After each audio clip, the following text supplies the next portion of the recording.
Un nuevo calendario. Vamos a hablar de cosas nuevas. Cuando comenzamos el año nuevo tenemos nuevos propósitos, es un nuevo mes, queremos tener esperanza, queremos tener cierta seguridad. Hay en México una costumbre llamada cabañuelas, una forma tradicional, dicen luego leyendas urbanas, de pronosticar el tiempo para el año. Bueno, queremos tener cierta esperanza de que sabemos, de que va a estar algo bueno en el futuro, o cuando menos si va a estar malo, ya lo sabemos de antemano y nos preparamos.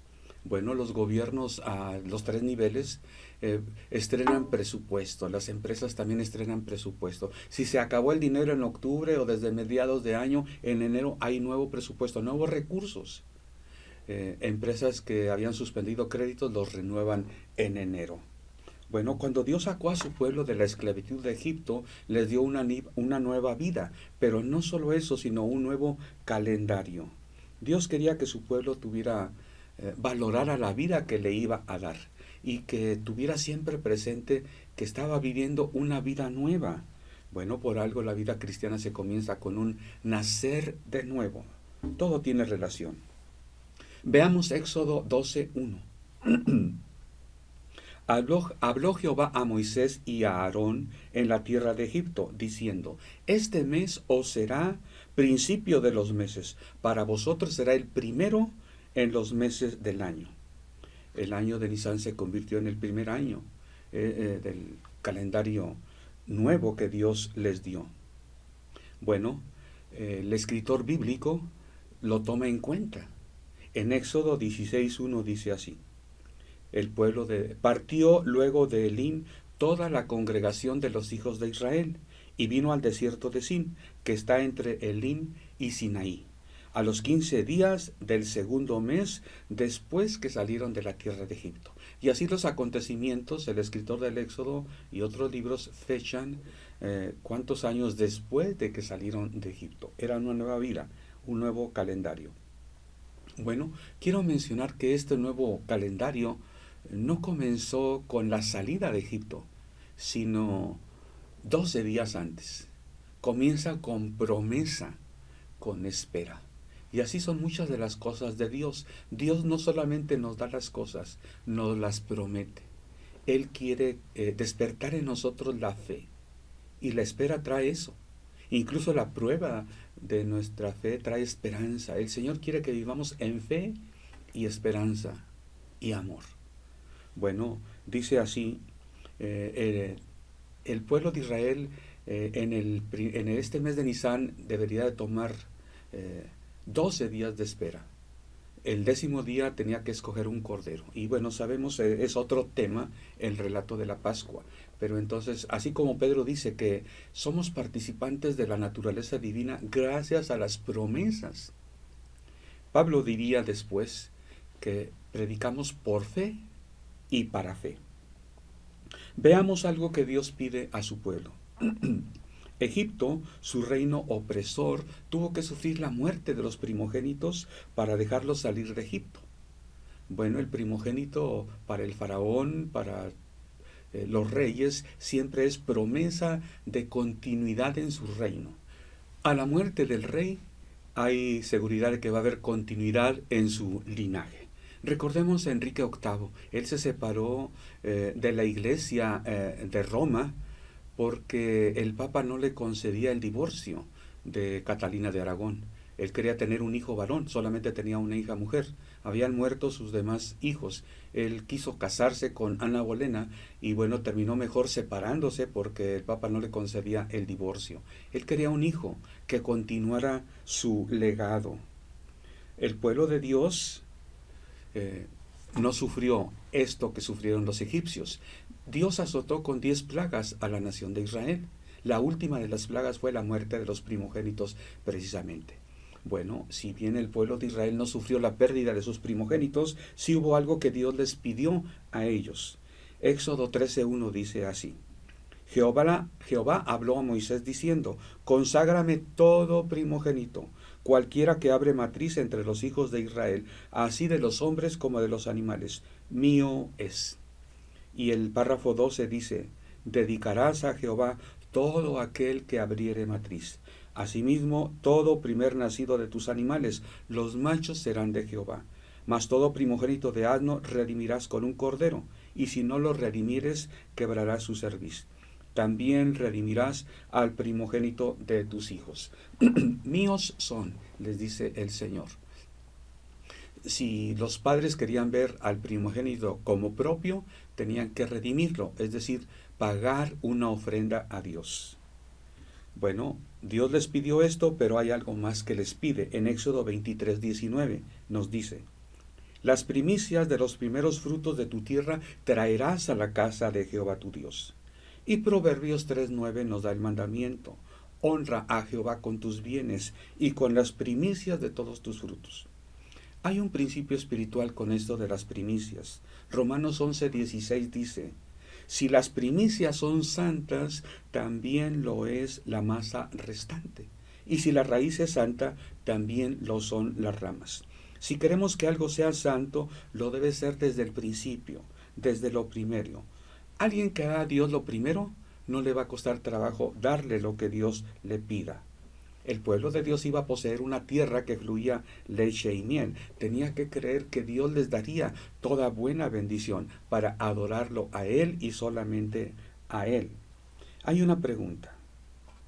¿Por qué el Dios que es dueño de todo, que es todopoderoso y que es espíritu, por qué pide a sus criaturas que lo honren con bienes materiales? Hay una respuesta en Deuteronomio 14:23. Y comerás delante de Jehová tu Dios en el lugar que Él escogiere para poner ahí su nombre, y el diezmo de tu grano, de tu vino y de tu aceite, y las primicias de tus manadas y de tus ganados, para que aprendas a temer a Jehová tu Dios todos los días. Este es el centro del texto, para que aprendas a temer a Jehová. Así lo dice la palabra del Señor. Tal vez nosotros decimos que creemos en Dios, que tememos sus mandamientos, honrarle, etc. Pero como que a la hora que damos a Dios la ofrenda material es que lo estamos demostrando. Temer a Jehová es estar de acuerdo con sus mandatos, creer a sus promesas, verlo a Él sobre todas las cosas, reconocerlo como Dios, como Señor. Es honrarle. A las personas se les honra haciéndoles monumentos ya cuando fallecieron. Se les lleva ofrendas florales en sus monumentos. Ese es el recuerdo que queda de su legado y de su persona. Bueno, Dios honra a los que le honran, dijo el Señor a Elí. El primer libro de Samuel, capítulo 2, párrafo 17, nos habla de los hijos de Elí. Ellos no honraban a Dios como Dios lo merecía. Es más, el pueblo llevaba las ofrendas, de acuerdo a la palabra, pero ellos deberían honrar a Dios presentando las ofrendas como era debido. Pero no honraban a Dios con las ofrendas así. Ellos sustraían de lo que era para Dios y lo tomaban para ellos. Y ellos hacían como querían. Dios le habla a Elí y le dice: era pues muy grande... Bueno, Samuel así lo escribe: era pues muy grande delante de Jehová el pecado de los jóvenes, porque los hombres menospreciaban las ofrendas de Jehová. Y bueno, Dios les dice a Elí su padre: porque yo honraré a los que me honran, y los que me desprecian serán tenidos en poco. Dios valora que lo honremos. Damos a Dios no porque lo necesite, sino porque lo merece, que lo honremos, que lo reconozcamos como aquel de quien viene toda buena bendición. Él tiene una manera establecida en su palabra, Él nos dice cómo. Pero hay dos cosas que se oponen a que nosotros honremos como Dios nos manda, no solo como merece, sino como nos manda, como Él espera. Una de ellas es la mente carnal que no asimila las cosas espirituales. Y tenemos la tendencia a querer entender todo para hacer las cosas. Bueno, bienaventurados aquellos que no vieron y creyeron, le dijo el Señor a Tomás. La otra es Satanás, que envidia la adoración que da el hombre a Dios. Envidió la adoración que le ofrecía. Y la ofrenda material es honra a Dios, es adoración a Dios. Satanás envidia esa adoración. Él quiere que las criaturas de Dios lo honren a Él. De manera que ha puesto muchos argumentos en las personas de cristianos y de pastores y de predicadores diciendo, no es necesario que tú des el diezmo, los pastores que te piden se están aprovechando de ti, etcétera, etcétera, etcétera. Desatendiendo a lo que dice la palabra. La palabra de Dios es clara, de Génesis a Apocalipsis, pero los indoctos tuercen la palabra de Dios. Dice la Biblia, Dios honra a los que le honran y eso será siempre. ¿Qué significa ofrendar a Dios? Honrar a Dios con nuestras ofrendas, el significado espiritual. Bueno, vamos a pensar en algunos ejemplos que nos ayuden a entender.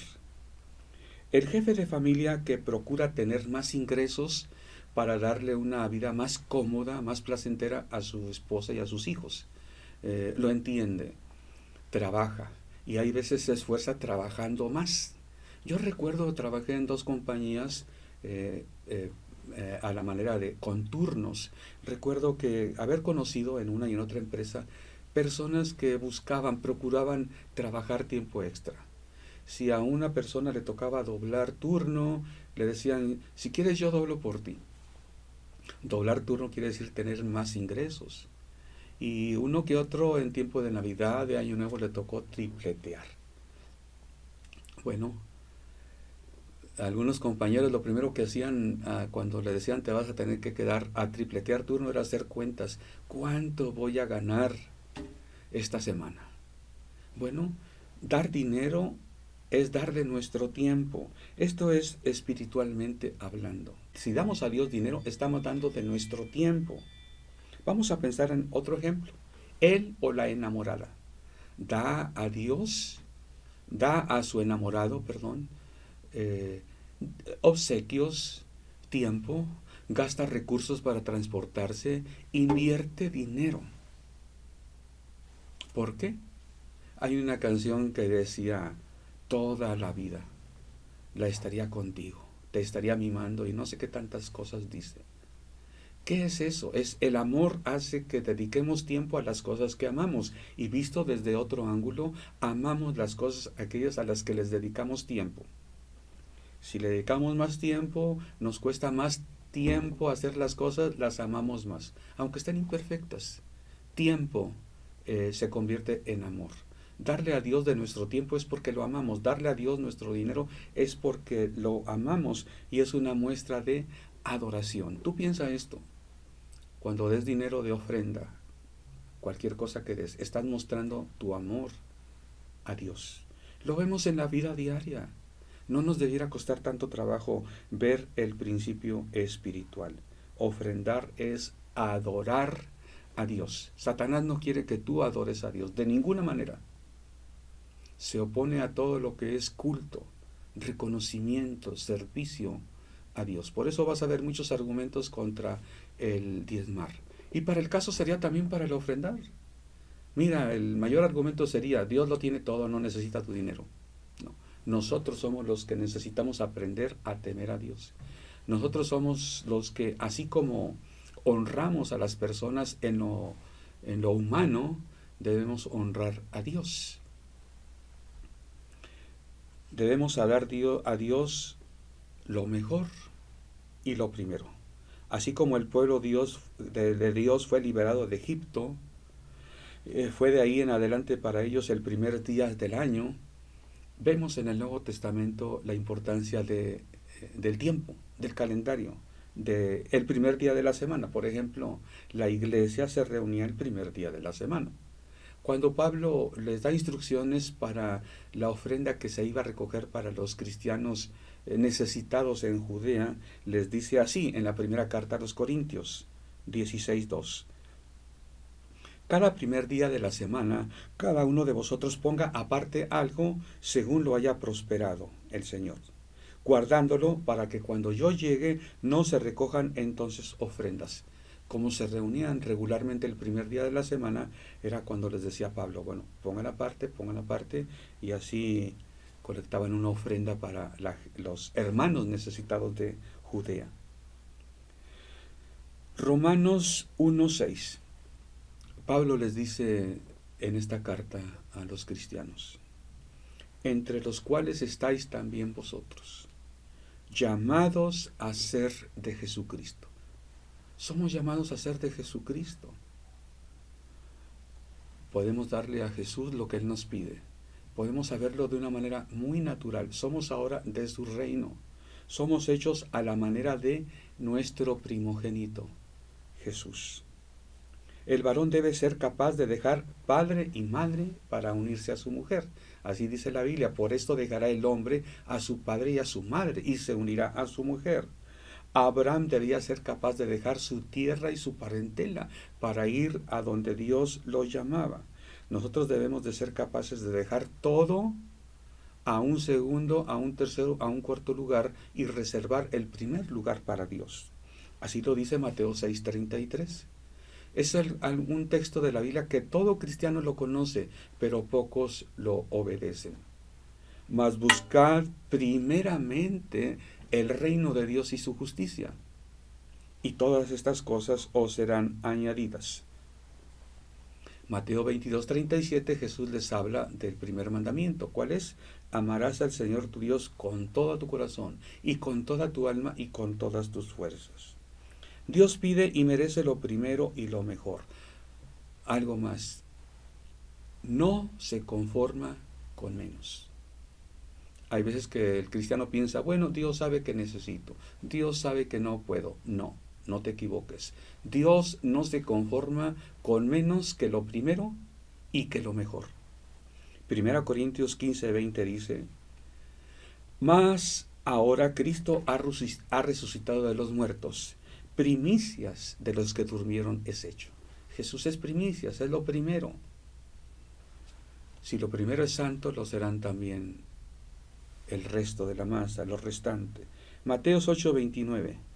Porque a los que antes conoció, también los predestinó para que fuesen hechos conformes a la imagen de su Hijo, para que Él sea el primogénito entre muchos hermanos. Debemos dar a Dios lo primero en todo.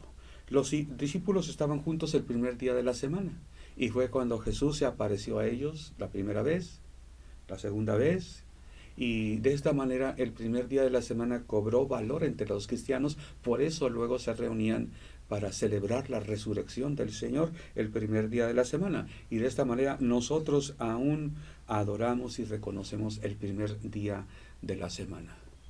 Es algo difícil hablar esto de los diezmos, las primicias, y hay una serie de ofrendas. En otra ocasión vamos a estudiar algo de las ofrendas varias que el pueblo de Dios ignora. El pueblo de Dios cree que con poner algunas monedas ahí en el cesto está adorando a Dios, pero está equivocado si no pone a Dios lo primero, lo mejor.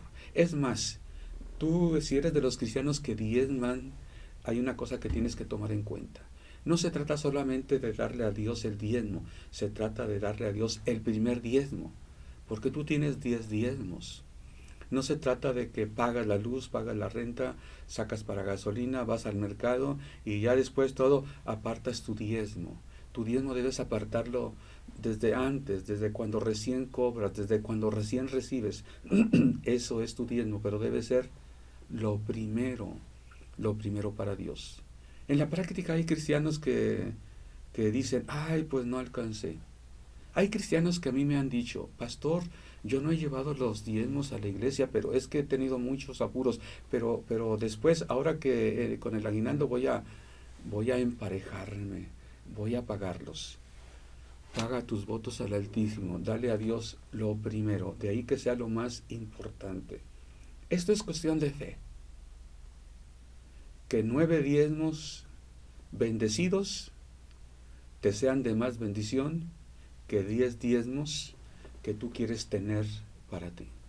Confianza en Dios es lo que tuvo que tener Moisés para salir de su tierra y su parentela. Confianza en Dios es la que tuvo que tener el pueblo de Israel para salir de cierta seguridad que tenía como esclavo en Egipto, para salir a lo que Dios le prometía. Dios nos mueve en base a promesas. Dios no nos da todo lo que necesitamos para que digamos, ya no me va a faltar nada en la vida, ahora puedo dedicarme a servir a Dios. No, Dios te promete. Tú tienes que creer las promesas. Cuando tú das el diezmo a Dios, cuando tú das lo mejor, cuando tú ofrendas a Dios, estás reconociéndolo en primer lugar y después confiando en sus promesas. Es tan difícil hablar del diezmo. Se ve como algo muy material, algo hasta como sucio. Bueno, en la iglesia, por eso de la pandemia, acostumbramos a poner gel antibacterial después de los recipientes para las ofrendas, para que las personas se limpiaran con gel después de haber depositado la ofrenda. Pero creo que debíamos haber hecho al revés. Poner el gel antes de presentar las ofrendas limpias a Dios. Y si las ofrendas han sido limpias y santificadas, no solo las ofrendas lo son, sino nosotros, nuestras manos. Bueno, al menos de ahora en adelante vamos a poner, si dejamos después de ofrendar el gel, vamos a ponerlo también antes. Las ofrendas es algo limpio, que sale de un corazón limpio, de un corazón que cree y que espera. El nuevo calendario para el pueblo de Dios comienza con esperanza. Antes de tener la salida de Egipto, es la esperanza. Esperar a que Dios les dijera. El pueblo de Dios cree, vive y espera mandatos y las promesas de Dios. En la vida cristiana alcanzamos las bendiciones de Dios gracias a las promesas. Dice el apóstol Pedro que por las promesas de Dios alcanzamos preciosas y grandísimas promesas, somos participantes de la naturaleza divina. Yo te invito para que vivas en esas promesas, para que esperes esas promesas de Dios. Este nuevo año, si es prometedor para ti, que confíes en las promesas de Dios. Si se ve un poquito oscuro, nebuloso, confuso, que tú confíes en las promesas de Dios. Dios tiene promesas para el que se acerca a Él. Yo te invito también para que nos sigas viendo a través de Extensión Ministerios Filadelfia, llegando hasta donde Dios nos lleve.